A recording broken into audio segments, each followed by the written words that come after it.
सुंदरबन के जंगल में एक ठग सियार रहता था। वह बहुत ही निकम्मा और कामचोर था। हमेशा इसी जुगाड़ में रहता कि कहीं कोई मुर्गा मिले जिसे मूर्ख बनाकर उसके साथ ठगी की जाए। एक दिन अरे बंदर भाई, कल रात में मैंने आपको सपने में देखा। अरे रहने दे सियार, तू अपना सपना अपने पास रख और मुझे जाने दे। ऐसा बोलकर बंदर चला गया। धीरे धीरे सारे जानवर सियार की हरकत को जान चुके थे, इसलिए कोई भी जानवर उसकी बातों में नहीं आता था। अब सियार समझ चुका था कि इस जंगल में उसकी दाल नहीं गलने वाली, इसीलिए वह दूसरे जंगल जाने का निश्चय किया और अगले दिन सियार अपने जंगल को छोड़कर दूसरे जंगल की तरफ निकल पड़ा।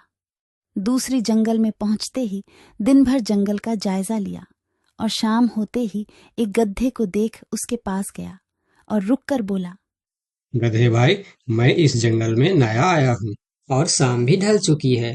क्या मुझे एक रात रुकने के लिए आपके पास शरण दे सकते हो? हाँ हाँ, क्यों नहीं। अभी तो तुम इस जंगल में नए हो और हमारे लिए मेहमान हो, और मेहमान तो भगवान के समान होते हैं। ऐसे कहते हुए गधे ने सियार को अपने पास रोक लिया और उसे सम्मान के साथ भोजन कराया। भोजन करने के बाद दोनों आपस में बातें करने लगे। सियार ने गधे से बोला, अरे गधा भाई, इस जंगल में पीपल के पेड़ के पास एक तालाब है। जानते हो उसके बारे में? हाँ हाँ, पीपल के पास एक तालाब है। वह तालाब कीचड़ से भरा पड़ा हुआ है। उसका पानी भी बहुत गंदा हो चुका है। यहाँ का कोई भी जानवर उसका पानी नहीं पीता है। सियार ने अपनी आवाज को धीमा करते हुए बोला, क्या तुम जानते हो, वह सोने चांदी का तालाब है। उसके अंदर ढेर सारा सोना और चांदी छुपा है और उस तालाब का मालिक मैं ही हूँ। सियार का बात सुन गधे ने चौंक के बोला, ये तुम क्या बोल रहे हो सियार भाई? तालाब भी कहीं सोने और चांदी का होता है? मैं भी ऐसे ही सोच रहा था। मुझे भी इस तालाब के बारे में कोई जानकारी नहीं था, लेकिन कुछ ही दिन पहले मेरे पिताजी मरने से पहले सारे संपत्ति मेरे नाम की। उसमें यह तालाब भी है और आज मैं अपने संपत्ति देखने के लिए ही यहाँ पर आया हूँ। यकीन नहीं होता तो यह थैली में देख लो, जो मैंने अभी इस तालाब से निकाला है। सोने के गहने निकालकर गधे को दिखाया, जो उसे ठगने के लिए उसने अपने साथ लेकर आया था। गहने को देखकर गधे को सियार के बात पर विश्वास हो गया और बोला, अरे हाँ, ये तो सचमुच सोने चांदी का है। तब तो तुम बड़े ही भाग्यशाली हो, इसलिए तुम्हारे पास ये सोना चांदी का तालाब है। अब सियार मन ही मन खुश हो रहा था। उसे तो इसी बात का इंतजार था। गधा भाई, मुझे इस संपत्ति से कोई भी लालच नहीं है। मेरे पास मेरे जंगल में और बहुत सारे संपत्ति है जो मेरे पिताजी ने मेरे लिए छोड़कर गए हैं। मैं तो यहाँ तालाब बेचने के लिए आया था। सोचता हूँ तुम भले जानवर दिखते हो, क्यों ना तुमको ही यह सब बेच दूं। मुझे, यानी यह सोने का तालाब मेरा हो जाएगा और मैं इस तालाब का मालिक बन जाऊंगा।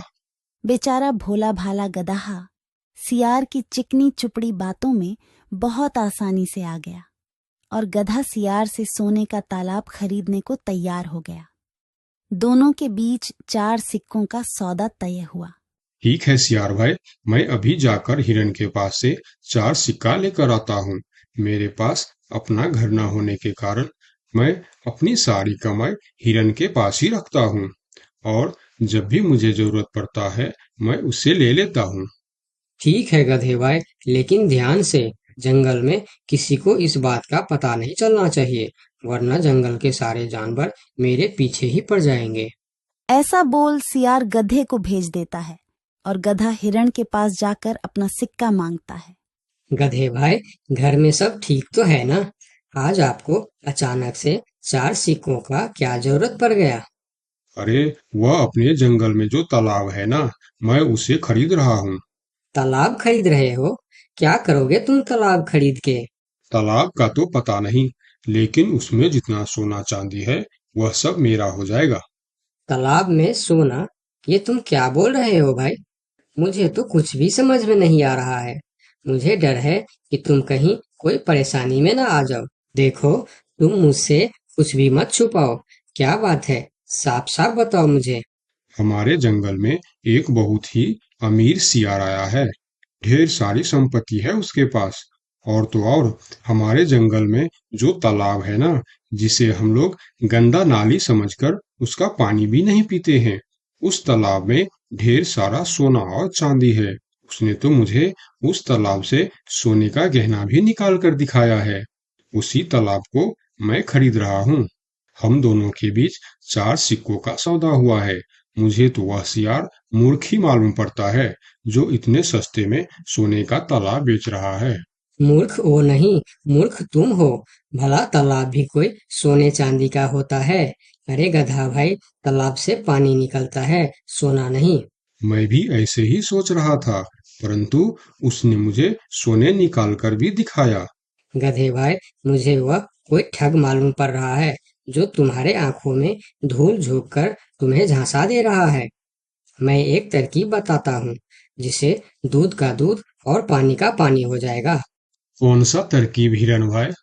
तुम ऐसा करो, उस सियार से बोलो कि मेरा हिरन भाई ने कहा है कि लिखा पढ़ी होगा तभी मैं उसे 4 सिक्का दूंगा, और अगर बिना लिखा पढ़ी से ही काम हो जाता है तो मैं सिर्फ एक ही सिक्का दूंगा। अगर वह तालाब सच में सोने की है तो वह लिखा पढ़ी जरूर करेगा, नहीं तो वह एक सिक्के में ही मान जाएगा। हिरण की बात सुनकर गधा हाँ में सिर हिलाया और सिक्का लेकर सियार के पास पहुंचता। सियार भी गधे के आने के इंतजार में उतावला हो रहा था। गधा पहुंचते ही सियार से बोला, सियार भाई, मेरा हिरन भाई ने कहा है, यदि आप लिखा पढ़ी के लिए तैयार हो तो मैं आपको 4 सिक्का दूंगा, वरना बिना लिखा पढ़ी के आप एक सिक्का ले लो और मुझे यह तालाब दे दो। सियार ठग किसी तरह से जल्दी करके सिक्का लेकर वहां से जाना चाहता था। वह बोला, अरे गधे भाई, तुम बड़े अच्छे और भले मालूम पड़ रहे हो, तुमसे क्या लिखा पढ़ी कराना। चलो, तुम एक ही सिक्का दे दो। अब गधे को समझने को कुछ बचा ही नहीं था। गधे को समझ में आ गया कि सियार उसको ठगना चाहता है।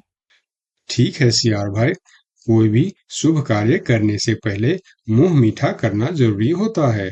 मैं अभी लड्डू लेकर आता हूँ, आप यहीं रुको। गधा जंगल से 2-3 जानवरों को बुला लाया और सियार की जमकर धुनाई कर दी। किसी तरह सियार वहां से जान बचाकर भाग